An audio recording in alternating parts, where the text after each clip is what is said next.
Assalamualaikum, apa kabar Bolo? Senang sekali saya Ida Ami bisa kembali menemani Anda di program Lobby, Belajar Lebih Memahami.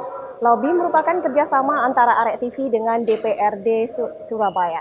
Nah, tema Lobby kali ini adalah jaring pengaman sosial untuk atasi COVID-19. Seperti yang kita ketahui bersama bahwa pandemi COVID-19 sudah meluas di wilayah Indonesia. Nah, bagaimanakah langkah pemerintah Kota Surabaya untuk mengatasi dampak COVID-19 ini? Kita akan membahasnya bersama narasumber, tapi sebelumnya kita akan menyaksikan dulu cuplikan tema lobby kita hari ini. Wabah virus COVID-19 yang makin menyebar di wilayah Surabaya semakin membuat masyarakat resah. Pasalnya, sejak wabah ini merebak di Indonesia, pemerintah telah mengambil kebijakan untuk physical distancing atau jaga jarak, belajar dan bekerja dari rumah. Apalagi saat ini pemerintah Jawa Timur, terutama kota Surabaya, telah menerapkan pembatasan sosial berskala besar atau PSBB. Tentunya kebijakan ini juga semakin menimbulkan dampak yang besar bagi masyarakat. Untuk DPRD Surabaya ingin pemerintah kota untuk alokasikan anggaran dari Anggaran Pendapatan dan Belanja Daerah APBD 2020 untuk menggerakkan ekonomi masyarakat, sehingga membangkitkan ekonomi di tengah pandemi COVID-19. Dewan juga meminta pemerintah kota setempat menyiapkan skema jaring pengaman sosial bagi masyarakat berpenghasilan rendah. Bagaimanakah mekanisme program jaring pengaman sosial ini untuk masyarakat? Dan bagaimana agar jaring pengaman sosial ini tersalurkan secara tepat untuk masyarakat terdampak? Semua akan dibahas di lobby.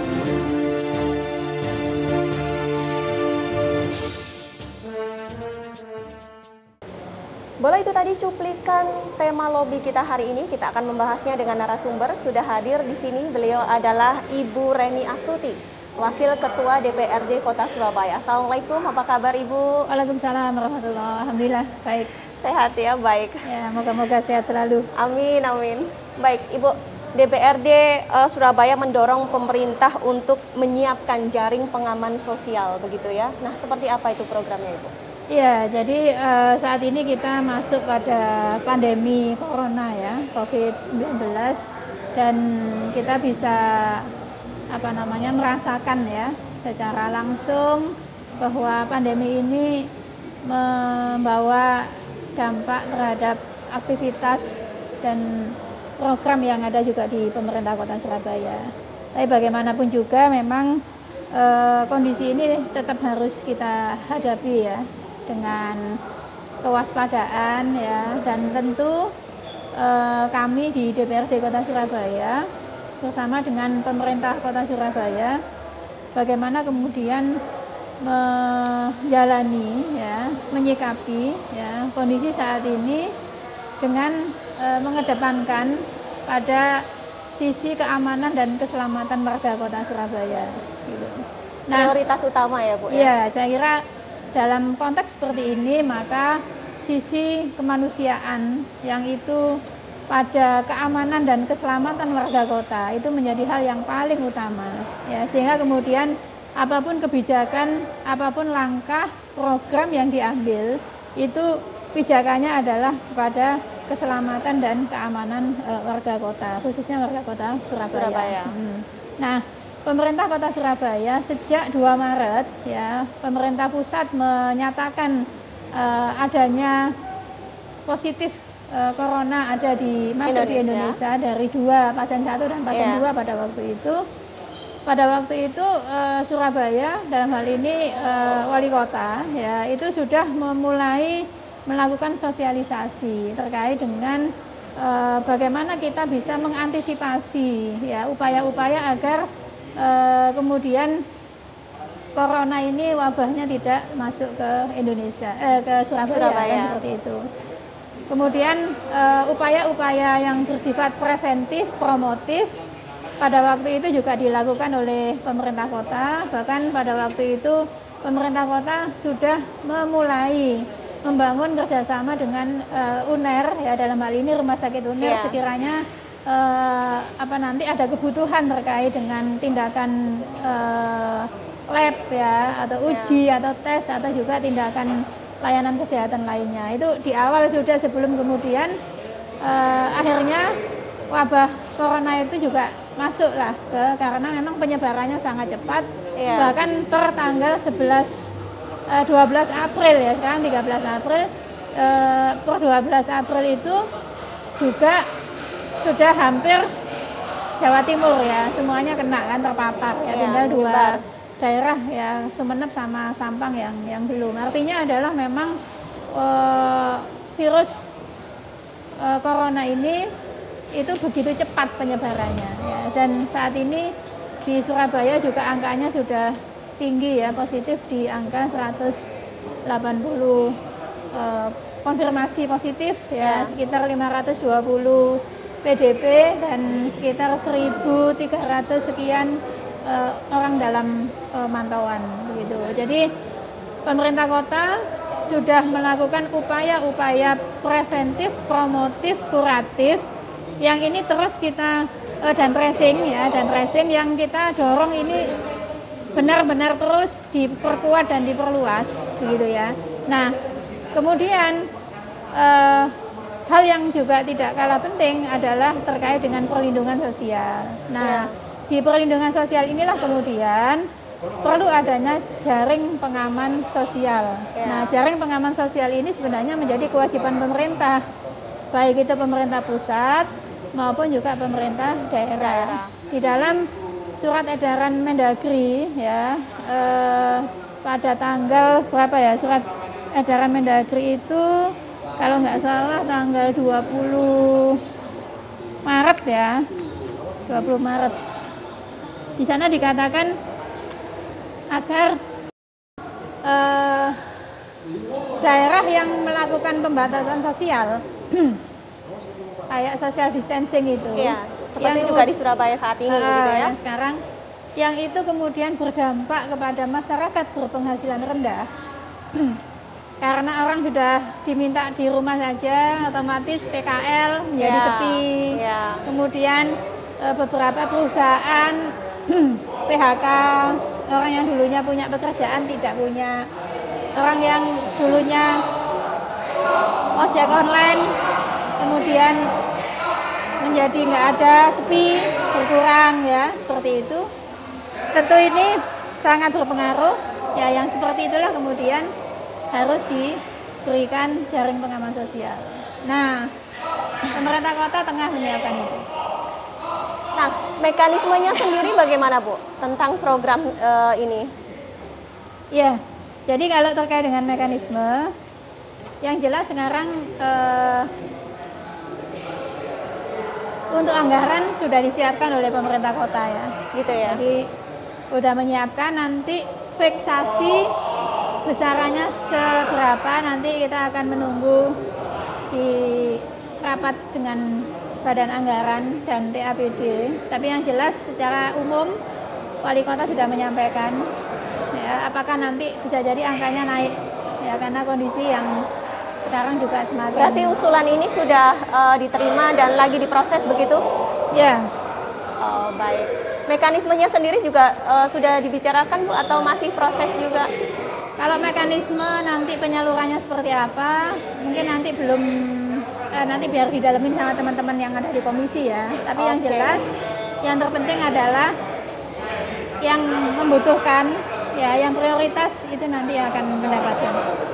Bu Reni, sebenarnya se-urgent apa ya di Surabaya saat ini sampai harus diadakannya namanya jaring pengaman sosial ini? Se-urgent apa sebenarnya sampai harus ada program ini begitu? Iya, yang jelas kan kalau kita lihat dengan adanya social distancing itu kan pasti berdampak kan, yang tadi saya sampaikan kan. Oleh karena itu ketika kita bicara tentang keselamatan, maka kebutuhan pangan ini menjadi penting ya. Jadi jangan sampai ada warga Surabaya yang kelaparan, nggak bisa makan karena tidak bekerja mungkin, karena putus pekerjaan, pendapatannya berkurang, jauh berkurang, kebutuhan dasarnya tidak terpenuhi. Itu ya saya kira menjadi hak bagi rakyat ya untuk diperhatikan. Dan itu menjadi kewajiban bagi pemerintah untuk memenuhi. Ya, jadi siapakah yang tadi saya sampaikan? Di samping juga masyarakat berpenghasilan rendah. Jadi Surabaya itu punya data masyarakat berpenghasilan rendah. Ya. Ini yang nanti akan dibantu. Baik, cukup menarik Ibu, tapi kita akan lanjut lagi setelah pariwara. Boleh jangan kemana-mana, Lobby masih akan kembali usai pariwara berikut ini.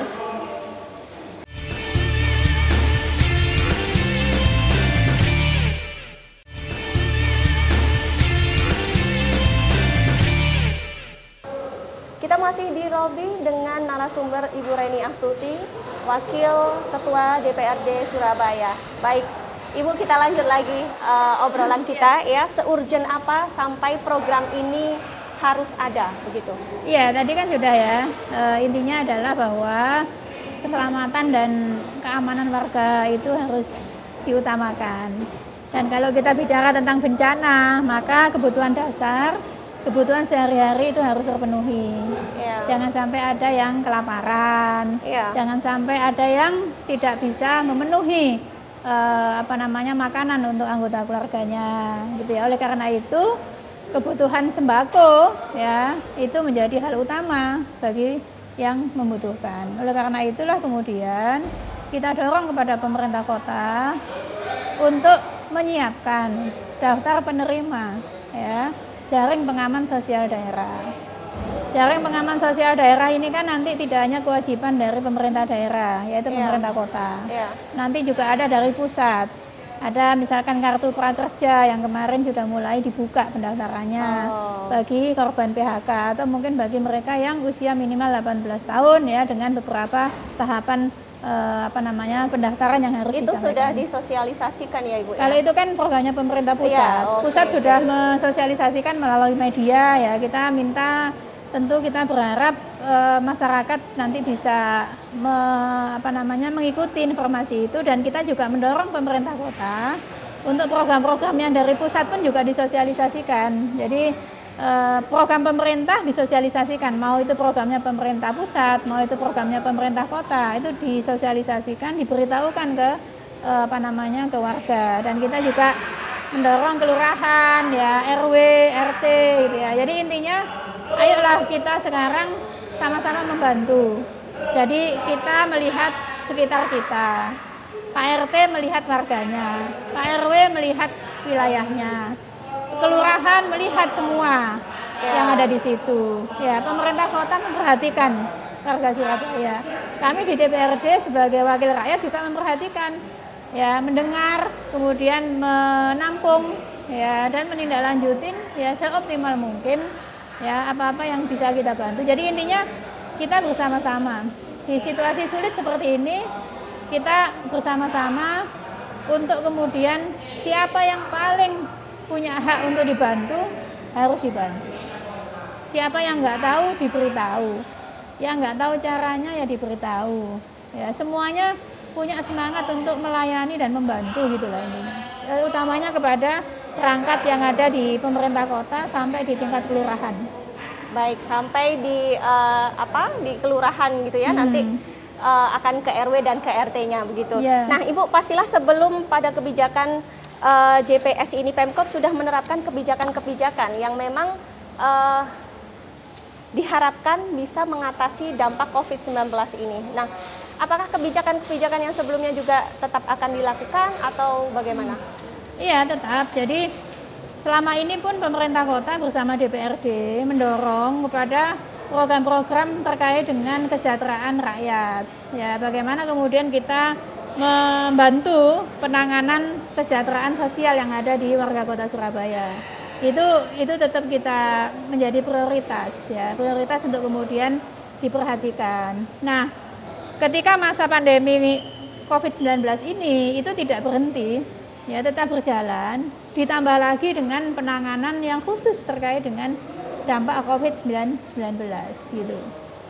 Nah, terkait dengan apa yang misalkan bentuk sosial ya, bantuan sosial atau mungkin program sosial yang tingkatnya skalanya adalah skala untuk seluruh kota Surabaya dan pada model yang itu sifatnya support ya, itu adalah misalkan saat ini mereka yang ODP, orang dalam pengawasan atau pemantauan, pasien dalam pemantauan yang diisolasi di rumah ya, itu pun mendapat bantuan dari pemerintah kota. Kenapa kemudian mendapat bantuan? Bantuannya apa? Bantuan makan.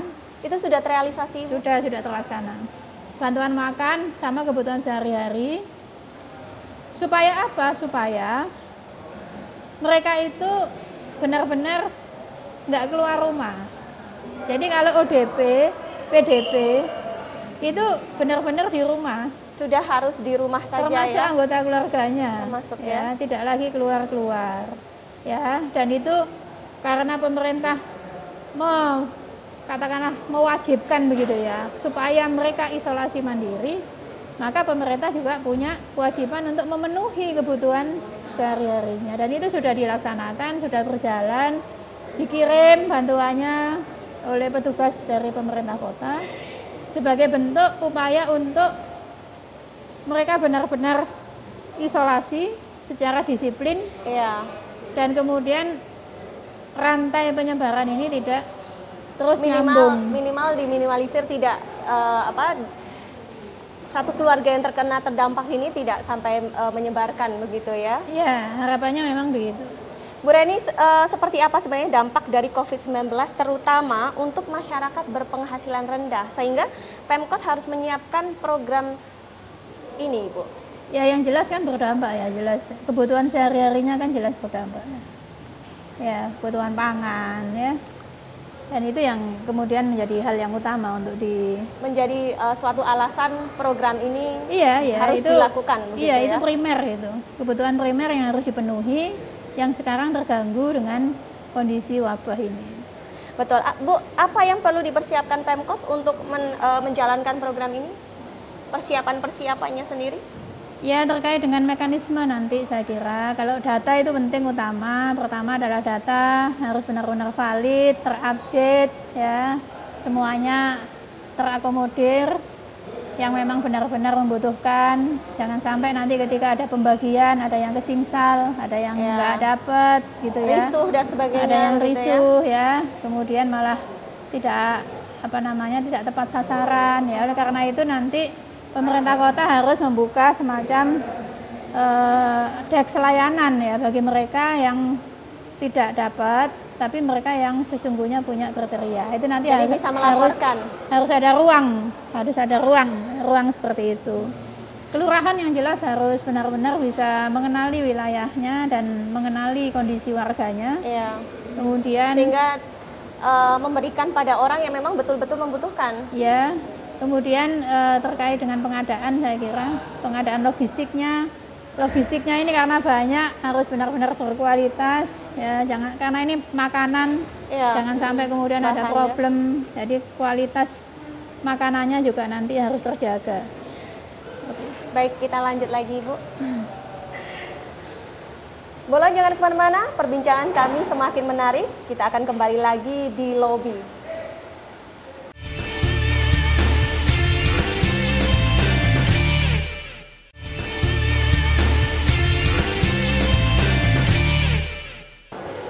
Kita kembali di lobi Bolo dengan tema jaring pengaman sosial untuk atasi dampak COVID-19.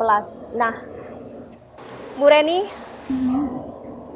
apakah program ini baru dijalankan ketika Surabaya akan menerapkan PSBB gitu, pembatasan sosial berskala besar, atau sudah dijalankan saat ini, sudah dalam perencanaan, walaupun tidak ada PSBB juga akan dilakukan, atau bagaimana, Bu? Ya, kalau saya yang jelas sekarang belum ya. Yang sekarang ini masih tahap persiapan, anggaran sudah disiapkan. Terkait dengan apakah ini nanti dilaksanakan ketika PSBB atau tidak. Tapi yang jelas begini, kalau saya mendorong untuk tidak harus menunggu PSBB. Oke. Ya, jadi nanti ini terus dipantau, ya. Kondisi ini terus dipantau, dipastikan betul, ya. Ketika memang masyarakat sudah saatnya membutuhkan bantuan, ya, itu kemudian kita bantu, ya, kita salurkan. Nah, terkait dengan kalau nanti misalkan skema PSBB itu dipilih oleh pemerintah kota, maka ini harus, ya, karena di dalam PSBB itu harus dilaksanakan bantuan-bantuan ini. Nah, kemudian juga sifatnya lebih mengikat. Ya, kalau PSBB itu mengikat harus, ya. Iya, harus. Kalau sekarang harus ini saya mendorong untuk kelengkapan data, ya. Big data kita harus bagus, harus menyeluruh, semua segmen harus disisir, dipastikan mulai dari pekerja harian yang terdampak, mulai dari pekerja yang terkena PHK, ya. Mulai dari para pedagang, para orang jualan di pasar, yang tidak jualan bisa di warkop, orang yang kemudian berdampak secara pendapatannya, ya itu harus betul-betul. Kalau kita kemudian menyiapkan sekarang, ya secara integratif, ya menyeluruh, terpadu, maka nanti ketika misalkan skema PSBB itu dipilih, ya, dan diberlakukan, disetujui oleh pusat dan diberlakukan, ini benar-benar bisa kita siap, ya. Jadi benar-benar siap semuanya. Nah, apakah kemudian harus menunggu PSBB? Saya melihat ketika kondisinya memang sangat-sangat membutuhkan bantuan, ini bisa diberikan. Nah, ini kan kita Pemkot yang nanti kita akan mendorong, intinya jangan sampai pada kondisi saat ini ada orang yang kelaparan. Intinya itu. Nah, kita juga mendorong pada kita semua warga Kota Surabaya untuk membangun solidaritas sosial, memperkuat solidaritas sosial. Masing-masing warga yang memiliki kelebihan rezeki, yang memiliki kemampuan, itu juga membantu sekelilingnya. Gitu. Pemerintah, kewajiban pemerintah. Tapi masing-masing personal untuk dia memberikan kemanfaatan untuk sekitarnya juga boleh berbagi, begitu. Nah, itu yang saya kira harus dibangun solidaritas sosial juga. Pemerintah tentu menjadi kewajiban pemerintah. Baik, Ibu, apa perbedaan jaring pengaman sosial ini dengan KIP gitu ya, KIS atau PKH? Apa bedanya? Yang jelas kalau jaring pengaman sosial daerah ini nanti kan bentuknya, rencananya pemerintah kota itu kan dalam bentuk bantuan berupa pangan, ya. Ya, barang begitu, ya. Kalau yang KIS, PKH, kalau KIS itu kan lebih ke bidang kesehatan, ya, layanan kesehatan itu kan kayak BPJS gitu kan, diklaim itu kan beda, itu kan bab layanan kesehatan. Saya kira mau nggak musimnya COVID-19 ya itu tetap ada. Gitu ya. Kalau PKH juga sama, mau nggak model adanya pandemi ini juga ada. Cuman kalau PKH itu salah satunya ada bantuan BLT, ya, dan juga bantuan untuk bantuan pangan non tunai. Jadi berupa bantuan pangan tapi dia berupa kayak voucher gitu. Jadi nggak langsung nerima barangnya, dia nerima voucher senilai berapa dalam 1 bulan, kemudian dibelanjakan kepada warung atau yang dikerjasamakan, ya. Itu tapi secara substansi itu membantu kebutuhan sehari-hari warga. Iya, saya lihat itu juga beberapa perusahaan juga sudah menerapkan itu, ya, Bu. Yang untuk mana? Untuk yang bantuan seperti voucher nanti bisa dirupakan itu sudah ada kok. Oh iya. Oke, Ibu, berapa besar sebenarnya alokasi yang dianggarkan Pemkot untuk menjalankan program ini, dan akan diambil dari pos-pos mana anggaran ini? Yang jelas kalau terkait dengan sembako, ya, sembako di sini yang dimaksud yang kemarin disiapkan, yang direncanakan oleh pemerintah kota itu dalam bentuk beras, abon, dan kering tempe, ya. Ada yang awalnya kecap atau kering tempe lah, itu diantara itu. Alokasi diperuntukkan untuk kurang lebih 250.000 KK, nilainya sebesar 160.600.000.000. Tapi angka ini bisa jadi naik, ya.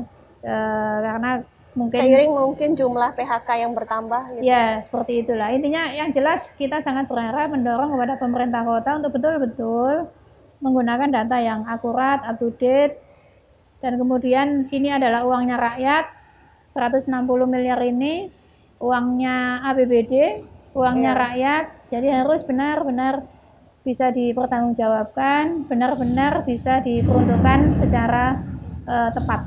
Oke, Bu, saat ini berapa jumlah MBR, Bu, masyarakat berpenghasilan rendah di Surabaya? MBR kurang lebih ada sekitar 236.000 kakak. 236.000 Ya, kakak. itu nanti angkanya ini bergerak ya. Bisa dilihat nanti di website pemutakhiran data Surabaya Go ID. Kalau untuk tolak ukur MBR sendiri untuk saat ini berubah atau tidak adanya kondisi seperti ini?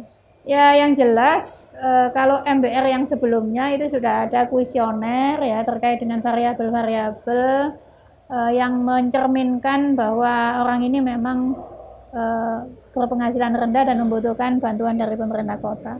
Untuk yang kondisi yang saat ini variabelnya yang jelas tidak begitu kita mendorong ke pemerintah kota untuk tidak begitu terlalu ribet gitulah. Jadi intinya, dan kita juga mendorong kepada masyarakat untuk bisa terbuka menyampaikan informasi ya dengan faktual yang ada ya. Jadi sama-sama saling membantu sehingga kemudian pemerintah kota untuk melakukan screening ekonomi itu juga bisa lebih tidak ribet juga gitu ya. Iya. Yuk, berarti mekanisme pendataan MBR sendiri itu sudah dilakukan saat ini sehingga sampai udah kelihatan angkanya tadi gitu ya. Sudah. Iya. Ibu, apakah jaring pengaman sosial ini dibagikan selama masa tanggap COVID ini aja atau bagaimana gitu ya? Baik Ibu, kita akan sambung lagi ya. Boleh jangan kemana-mana, usai jeda pariwara berikut ini, Lobby masih akan kembali. Tetap di Arya TV.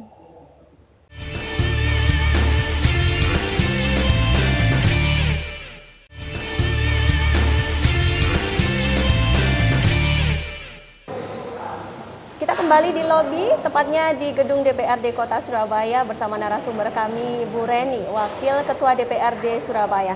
Ibu, dampak COVID-19 juga mungkin akan berdampak pada banyaknya PHK begitu ya yang sudah dialami masyarakat Surabaya. Nah, apakah jika nantinya terjadi PHK begitu korban ini juga akan mendapatkan program ini, Ibu?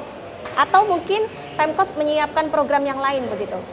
Iya, yang jelas sih terkait dengan masalah kesejahteraan itu ya jaring pengaman sosial daerah itu.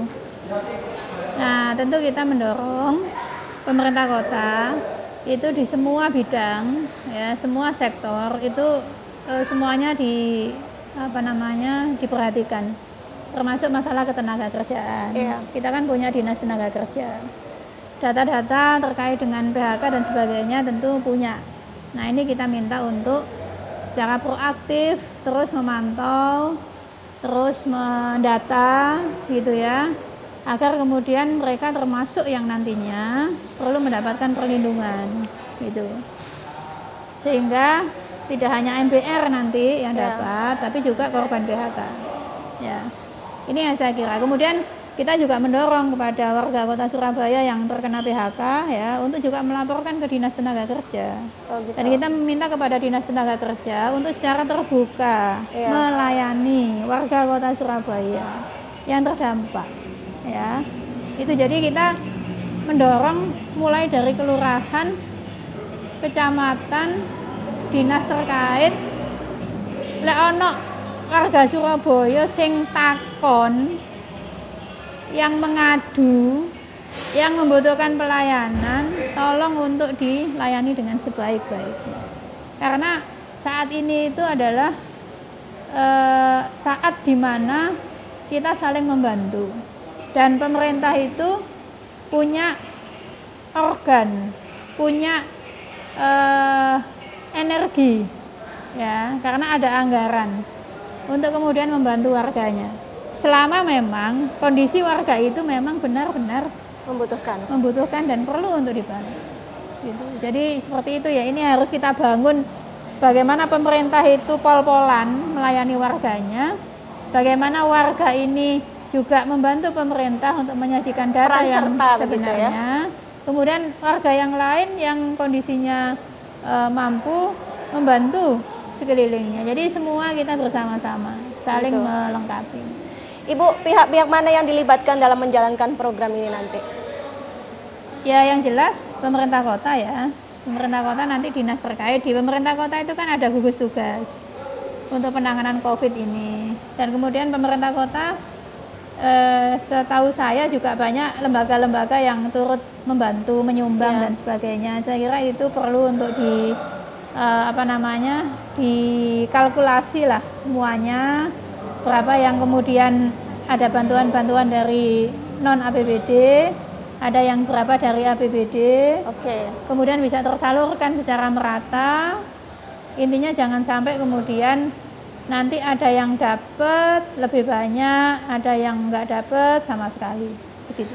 Baik, ini berarti kebutuhan jaring pengaman sosial ini tidak sepenuhnya dari anggaran APBD ya Ibu ya, juga ada dari pusat seperti itu yang tadi Ibu sudah katakan. Dari begitu? Pusat ya, yang tadi itu kayak prakerja. Iya. Ya.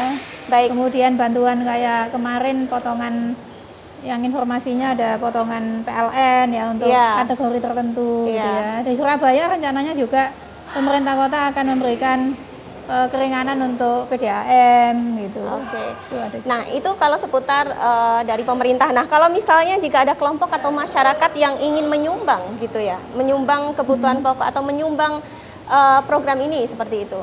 Bisa langsung ke Balai Kota. Di Bisa sana ya, ada gugus tugas pemerintah kota yang juga membuka tidak menutup lah kalau ada yang nyumbang di bidang kesehatan, di bidang kebutuhan pokok ya, kayak kemarin ada yang nyumbang APD ya, ada yang menyumbang beras dan sebagainya gitu ya. Hanya saja memang kita berharap ke pemerintah kota supaya nanti bisa penyalurannya bisa lebih merata. Bisa lebih tepat sasaran ya.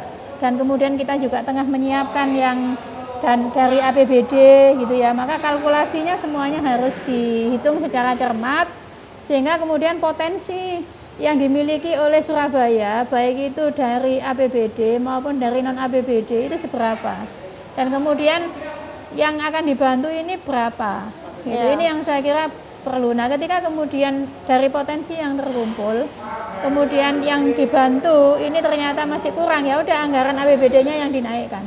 Baik, diambilkan dari pos-posnya itu ya. Ibu, apakah jaring pengaman sosial ini hanya menyalurkan bantuan berupa seperti bahan pokok atau bahan pangan begitu ya, atau bisa berupa hal lain gitu? Misalnya yang pemotongan listrik atau tadi yang sudah dibahas. Kalau yang Surabaya rencana kemarin disampaikan PDAM mau ada keringanan tarif gitu. Itu juga masuk ini Bu, program ini? Ya. Oke, sampai saat ini sudahkah ada skema dari Pemkot untuk jaring pengaman sosial ini Bu? Skemanya seperti apa begitu? Sudah kan tadi skema, sudah saya jelaskan ya. Oke, baik. Ibu, kita akan kembali dulu ya. Boleh tetap di lobi, kita akan kembali lagi usai jeda pariwara berikut ini.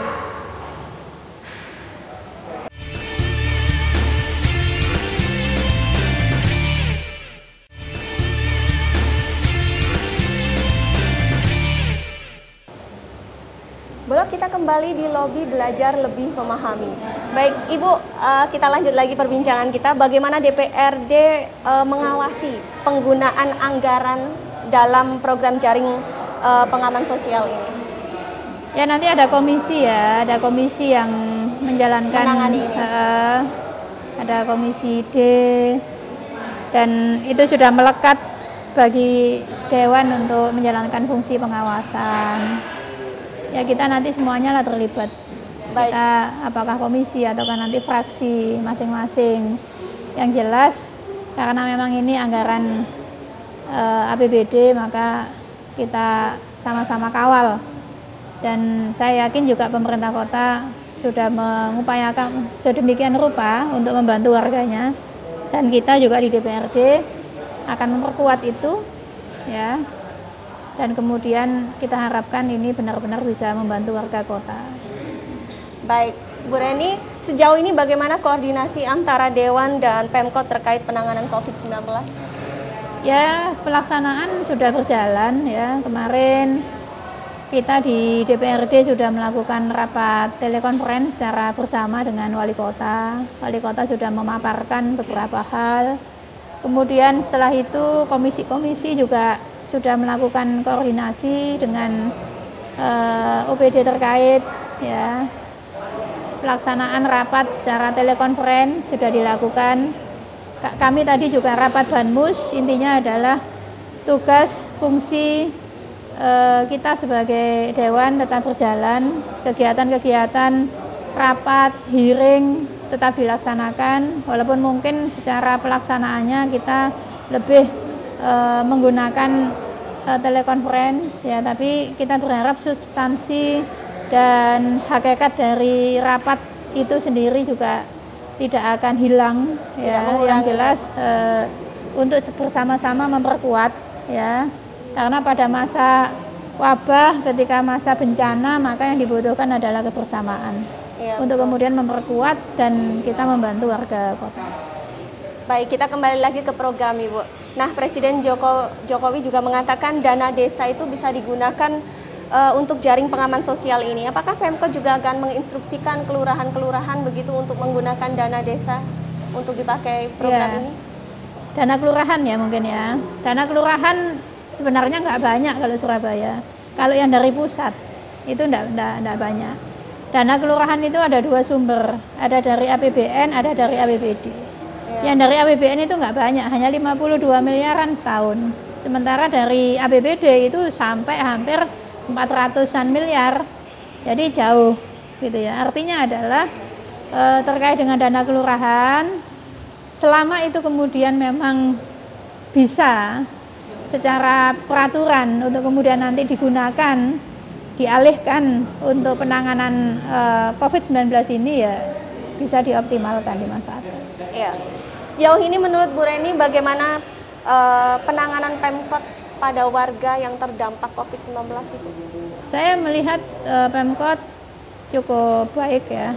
Jadi kita memberikan apresiasi lah dan dukungan utamanya kepada teman-teman di pemerintah kota yang sudah all out ya, utamanya mereka yang ada di dinas kesehatan, saya kira yang ada di rumah sakit baik itu rumah sakit pemerintah daerah di Suwandi dan juga di BDH, kemudian Bapak Ibu dokter, perawat ya, dan semua pegawai yang ada di puskesmas ya, yang ada di 31 kecamatan. Saya kira mereka lah orang-orang yang saat ini sangat-sangat berjasa gitu ya, yang sangat-sangat membutuhkan support dari kita, yang mereka mungkin hari-harinya, waktu-waktunya bisa jadi hampir disumbang asihkan ya untuk penanganan ini. Oleh karena itu saya melihat upaya-upaya teman-teman di pemerintah kota, utamanya tadi yang saya sebut di dinas kesehatan, puskesmas, rumah sakit,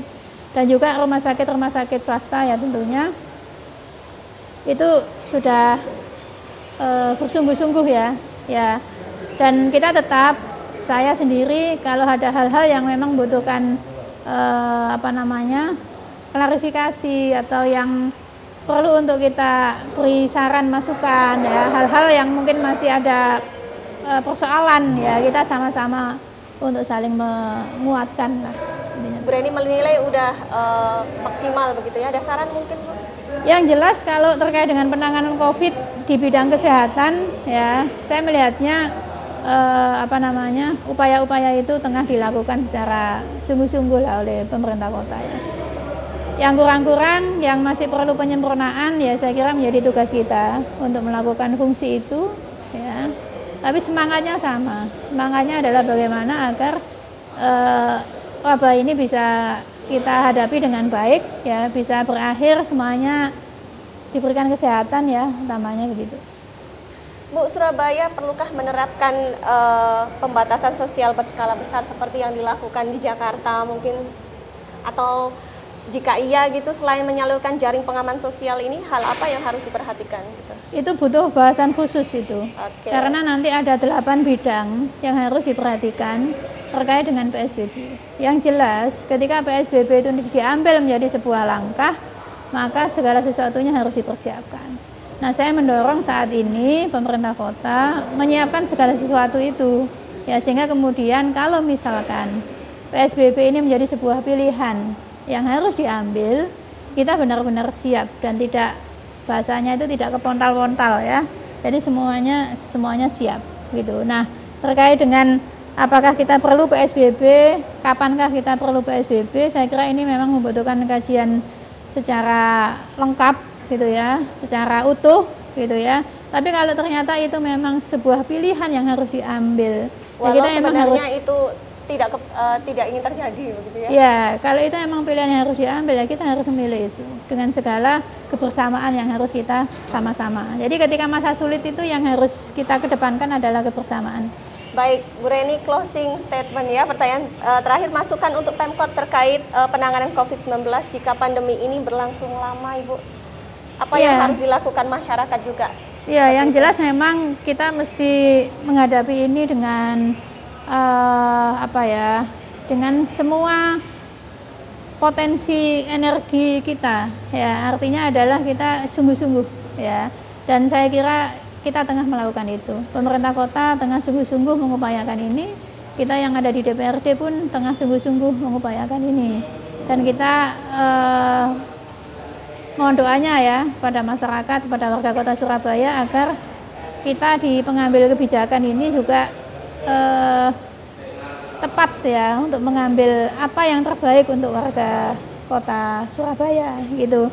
Dan apapun nantinya yang menjadi sebuah keputusan dari pemerintah dan tentu dengan koordinasi dengan pemerintah pusat ya, kita hadapin sama-sama. Tapi yang jelas moga-moga kita berharap walaupun angka ini sekarang masih sangat melaju tinggi, ya dengan doa, ikhtiar, kita perkuat terus ya, moga-moga ini bisa terkendali. Baik. Sampai kemudian apa kebijakan yang sekiranya nanti diambil dengan segala dasar-dasar yang kuat ya, dan kesiapan-kesiapan yang harus dilakukan, kita hadapi bersama-sama. Moga-moga ini segera berakhir. Baik, terima kasih sudah meluangkan waktu di lobi, Bu Reni. Ya, sama-sama ya, Mbak. Bola, itu tadi perbincangan kita dengan Ibu Reni Astuti, Wakil Ketua DPRD Surabaya, dengan tema jaring pengaman sosial untuk atasi dampak COVID-19. Semoga bermanfaat. Kita ketemu lagi di lobi episode mendatang. Wassalamualaikum warahmatullahi wabarakatuh. Waalaikumsalam warahmatullahi wabarakatuh.